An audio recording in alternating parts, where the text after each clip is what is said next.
one of the most profound questions we can ask ourselves is, who am I? Digging beneath the surface of our repetitive, mundane tasks and discerning what it is that we represent.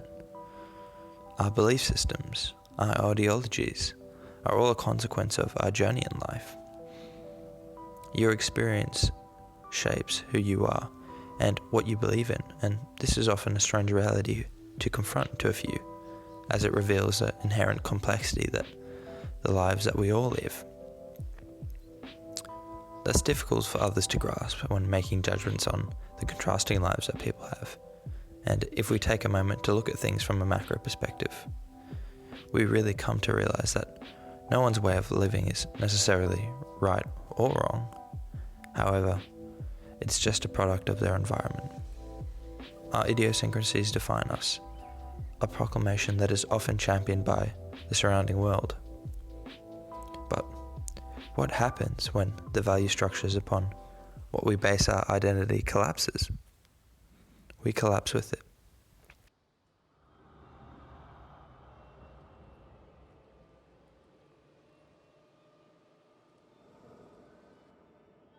Spiraling into an abyss devoid of comfort, familiarity, or certainty. All we have left is a fragmented self, desperately finding the pieces of a puzzle that no longer fit together, fracturing an identity we once thought was ours.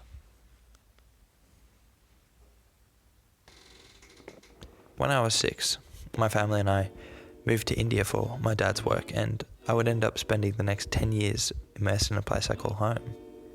The people, the culture, the lifestyle, I embraced it, and it shaped my identity around a country that I still call home.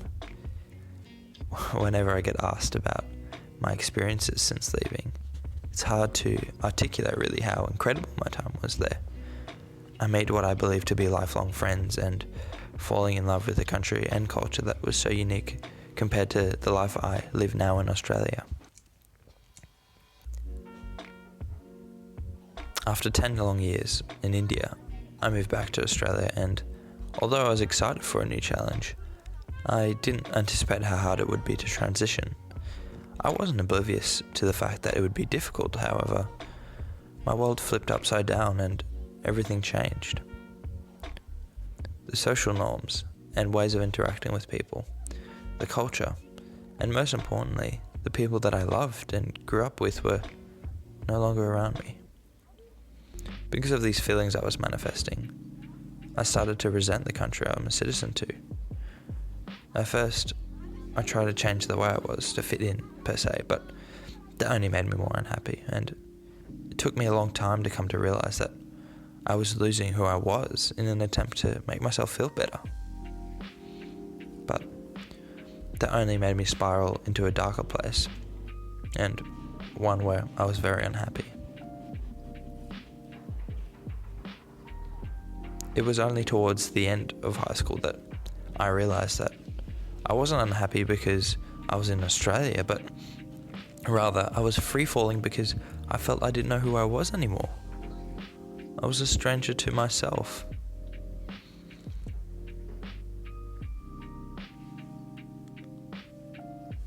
In retrospect, I now look at those 2 years of high school being the hardest 2 years I've gone through in my life so far. But thanks to those periods, I've been able to define who I am with more conviction and live the life I want to live and be the person I want to be. When encountering these moments of doubt or uncertainty in our lives about who we are and what we represent, we must address it and ruminate about what makes us who we are. We must find strength and confidence in what we believe in, and remember that your identity is what defines your character and guides you through life. By taking on a false persona or merely a facade of who you are, you will risk losing yourself and your identity in the process. Be the person you want to be, and I believe you'll live a happier life. A life with more focus. But I don't know. That's just what I think.